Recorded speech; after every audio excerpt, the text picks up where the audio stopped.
పరిస్థితులు ఏమవుతాయి? మారతాయి. ఎప్పుడు ఒకేలా ఉంటాయా? ఎప్పుడు ఒకేలా ఉండవు.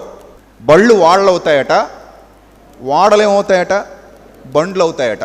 గొప్పవారు బేదవారు అవుతారట, బేదవారు గొప్పవారు అయ్యే ఛాన్సెస్ ఉన్నాయట. ఆరోగ్యవంతుడు అనారోగ్యవంతుడు కావచ్చు, అనారోగ్యవంతుడు మరలా ఆరోగ్యవంతుడు కావచ్చు. నష్టపోయినవాడు లాభపడవచ్చు, లాభపడ్డవాడు నష్టపడవచ్చు. పడిపోయినవాడు నిలబడవచ్చు, నిలబడినవాడు పడిపోవచ్చు. కొట్టేవాడు కొట్టించుకోవచ్చు, కొట్టించుకున్నవాడు కొట్టొచ్చు. తిట్టినవాడు తిట్టించుకోవచ్చు, తిట్టించినవాడు తిరిగి తిట్టొచ్చు. పామే కర్రవచ్చు, కర్రే పామై కాటేయొచ్చు. ఏమో గుర్రం ఎగరావచ్చు, ఏదైనా జరగవచ్చు. So it's a mysterious life.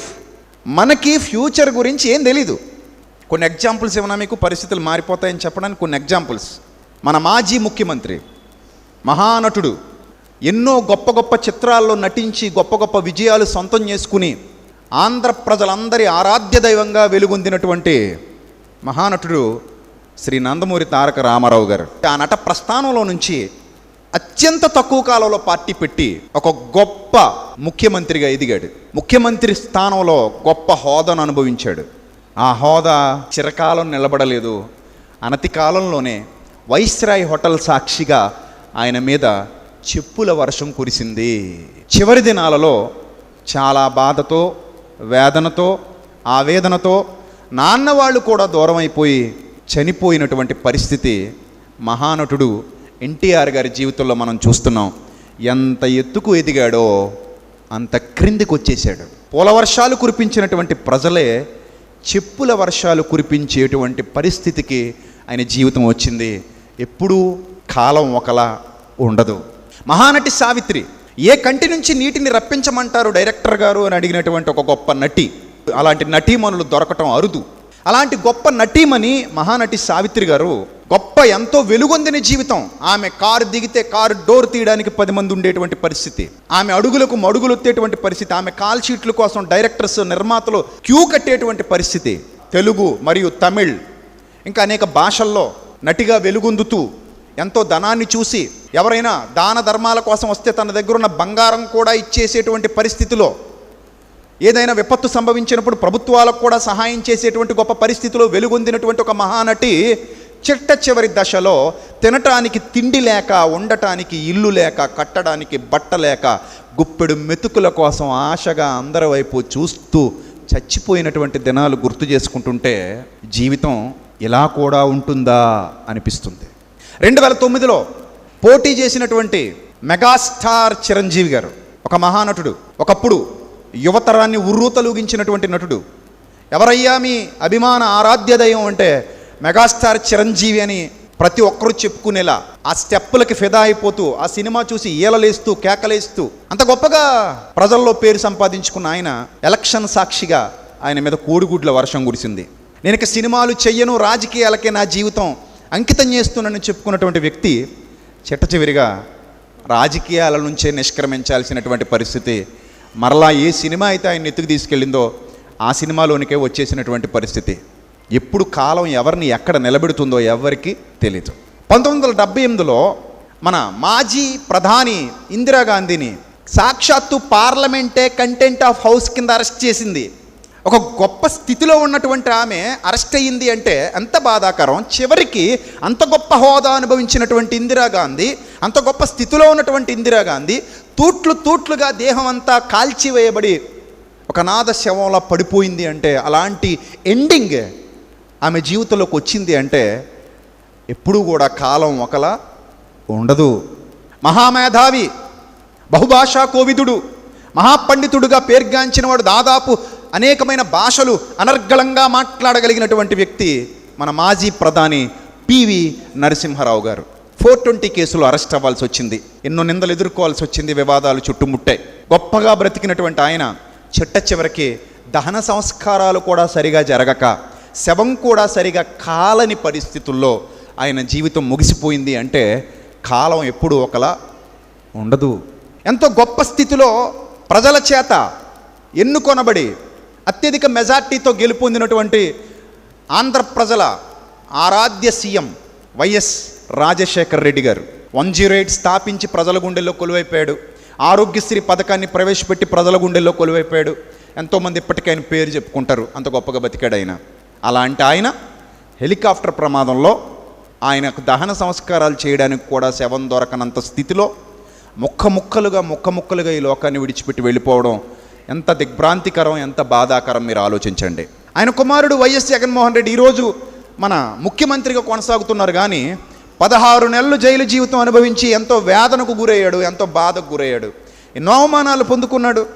కాలం ఎప్పుడు ఒకలా ఉండదు, పరిస్థితులు ఎప్పుడు ఒకలా ఉండవు.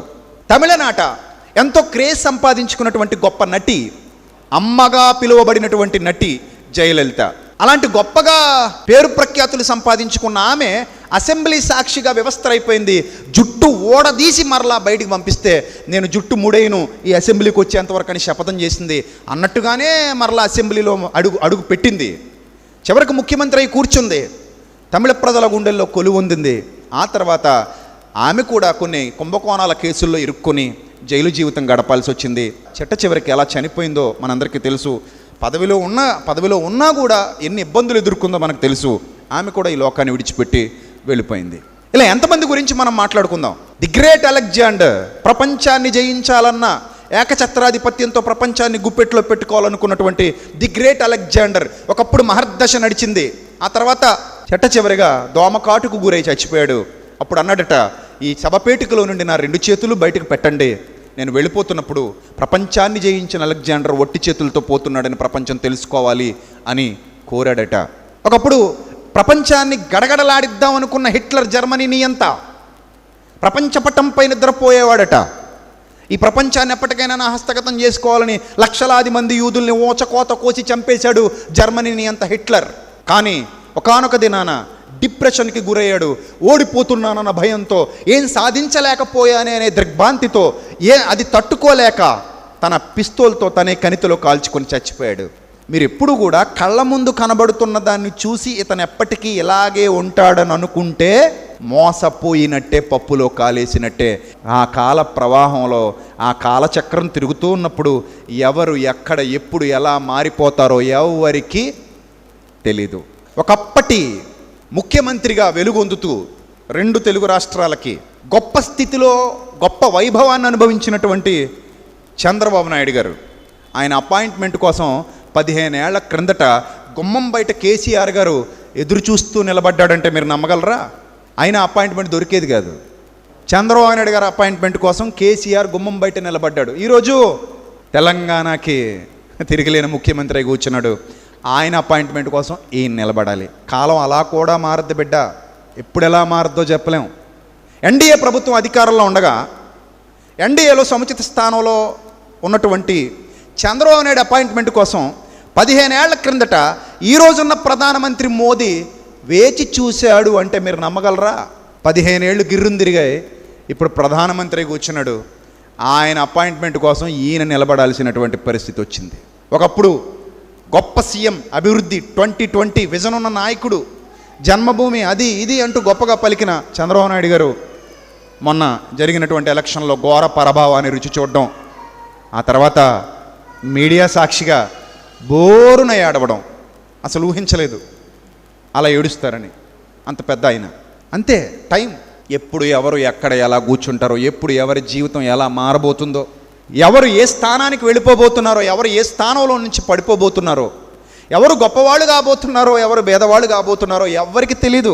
ఆంధ్ర బిల్ గేట్స్గా పేరొందినటువంటి సత్యం రామలింగరాజు గారు 4 సంవత్సరాల జైలు జీవితం గడపాల్సినటువంటి దుస్థితి ఏర్పడింది. అతనుకున్న పరువు అంతా పోయింది. Vijay Mallya Kingfisher, king అని చెప్పుకున్నాడు. కింగ్ అందగత్తెలతో బికినీలతో హాట్ ఫోజులు ఇస్తుంటే వాళ్ళను పట్టుకొని ఫోటోలకు పోజులు ఇచ్చేటువంటి శృంగార పురుషుడిగా పేరుగాంచిన వాడు విజయ్ మాల్యా. దేశం కాని దేశంలో తలదాచుకుంటూ పోలీసులు వేటాడుతుంటే పరుగులు తీస్తూ దేశం వదిలి వెళ్ళిపోవాల్సినటువంటి దుస్థితికి దిగజారిపోవడం మీ కళ్ళతో మీరు చూడలేదా? ఎదిగిన వాళ్ళను చూస్తున్నాం, పడిపోయిన వాళ్ళని చూస్తున్నాం, గొప్పోళ్ళను చూస్తున్నాం, భేదోళ్ళను చూస్తున్నాం, గొప్ప స్థితికి వెళ్ళాలనుకుంటున్న వాళ్ళని చూస్తున్నాం, అదో స్థితికి దిగజారిపోయిన బ్రతుకుల్ని కూడా చూస్తున్నాం. అందుకే గుర్తుపెట్టుకోండి, ఈ రోజున్న ఈ చప్పట్లు నిరంతరం వినబడవు నాయన. ఈరోజు వేస్తున్నటువంటి ఈ దండలు నిరంతరం మొయ్యలేవు నాయన. ఈరోజు జేబులో ఉన్నటువంటి డబ్బులు రోజు నీ దగ్గర ఉండవు నాయన. ఈ రోజున్న ఆస్తులు రోజు కనబడవు నాయన. అలాని ఈ రోజున్న దుఃఖాలు శాశ్వత కాలం ఉండవు. ఈ రోజున్న కన్నీళ్ళు శాశ్వత కాలం ఉండవు. ఎప్పుడు పరిస్థితి ఎలా మారిపోబోతుందో ఎవరికీ తెలీదు.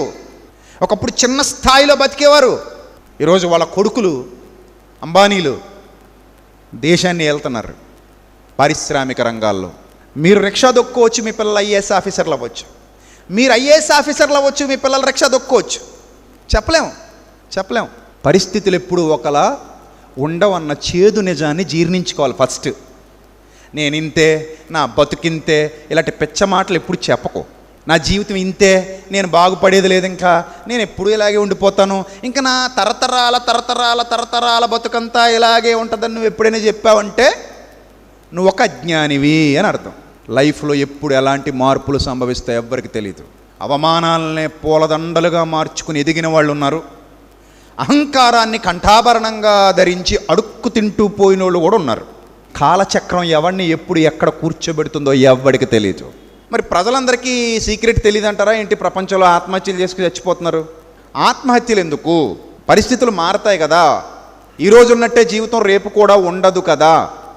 ఆ సంగతి మీకు తెలిస్తే నిరాశలెందుకు, నిస్పృహలెందుకు, బాధలెందుకు, దుఃఖం ఎందుకు, కన్నీరెందుకు, విచారం ఎందుకు, ఏడుపెందుకు, దిగులెందుకు, భయం ఎందుకు, భ్రాంతి ఎందుకు? ఇవన్నీ ఎందుకు? మన పెద్దలు కూడా అంటారు, పడిపోయిన గోడలు పడిపోయినట్టే ఉండవురా చిట్టి కన్నా తిరిగి లేస్తాయి.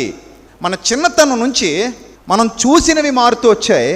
మన బ్రతుకులో కూడా చాలా పరిస్థితులు మారుతూ వచ్చాయి. What is the future? We don't have any information. ఇది నీకు బాగా అర్థమైతే మరి ఎందుకు మనకి బెంగ, మనకెందుకు విచారం, మనకెందుకు దిగులు? రాబోయే మార్పు కోసం ఓపికతో ఎదురు చూడాలి కదా. చూడాలా వద్దా? చూడాలి. మీరు ఒక్కటే గుర్తుపెట్టేసుకోండి, బండ గుర్తు. ఈరోజు ఉన్నట్టు రేపు ఉండదు, రేపు ఉన్నట్టు ఎల్లుండి ఉండదు. మన శరీరం కూడా రకరకాల మార్పులకు గురి అవుతూ ఉంటుంది. ఈరోజు బట్టకుండుతో ఉన్న వాళ్ళందరూ ఒకప్పుడు ఉంగరాల జుట్టు కలిగిన వాళ్ళు అయి ఉండొచ్చు. ఈరోజు ఉంగరాల జుట్టు ఉన్నవాడు రేపు బట్టకుండు అవ్వచ్చు. ఈరోజు ఉద్యోగం లేదని ఏడుస్తున్నామేమో రేపు ఉద్యోగం రావచ్చు. ఈరోజు ఉద్యోగం ఉందని వెర్రవీగుతున్నామేమో అది ఊడిపోవచ్చు. రెండూ జరగవచ్చు. ఏదైనా జరగవచ్చు అంటున్నాను అందుకే. సో ఏదైనా జరుగుద్ది అని అర్థమైనప్పుడు ఈరోజు జరిగిన దానికి మనం ఎందుకు కూర్చొని ఏడవాలి? It will change because we have a mysterious life. ఏది శాశ్వతం కాదు నాయనా. నీ కళ్ళ ముందున్న ఏ పరిస్థితి శాశ్వతం కాదని తెలుసుకో. బాల్యం పోతే యవ్వనం వచ్చింది, యవ్వనం పోతే వృద్ధాప్యం వచ్చింది, వృద్ధాప్యంలో నువ్వు పోతే, వృద్ధాప్యం పోతే ఉండదు, ఇంకా వృద్ధాప్యం తర్వాత నువ్వే పోతే ఇంకా తర్వాత పోవడానికి ఏమీ లేదు నువ్వు తప్ప. లైఫ్ అనేది రకరకాల మార్పులకు గురవుతూ ఉంటుంది. కష్టాలు, కన్నీళ్ళు, ఒడిదుడుకులు, ఇబ్బందులు, సుఖాలు, దుఃఖాలు, సంతోషాలు, ఆనందాలు, వేదనలు, శోధనలు, బాధలు, కన్నీళ్ళు, ఇలా రకరకాల మార్పులకు గురవుతూ, ఎండాకాలం పోయాక వానాకాలం వచ్చినట్టు, వానాకాలం పోయాక శీతాకాలం వచ్చినట్టు, మరలా శీతాకాలం పోయిన తర్వాత మరలా ఎండాకాలం పలకరించినట్టు రకరకాల చేంజెస్ లైఫ్లో కూడా కనబడుతూ ఉంటాయి. ఏది పర్మనెంట్ కాదు. All are temporary. Wait and see. Don't worry about anything. నువ్వు అనవసరమైన ప్రయాస మీద పెట్టుకున్నావంటే, అనవసరమైన ఒత్తిడి మీద పెట్టుకున్నావంటే, ఏదో కావాలని దేనివైపో చూస్తూ పరుగులు తీస్తూ పిచ్చ ఆలోచనలతో బ్రతుకుతున్నావంటే ఏదో ఒక రోజు ఖచ్చితంగా నువ్వు డిసప్పాయింట్ అవుతావు.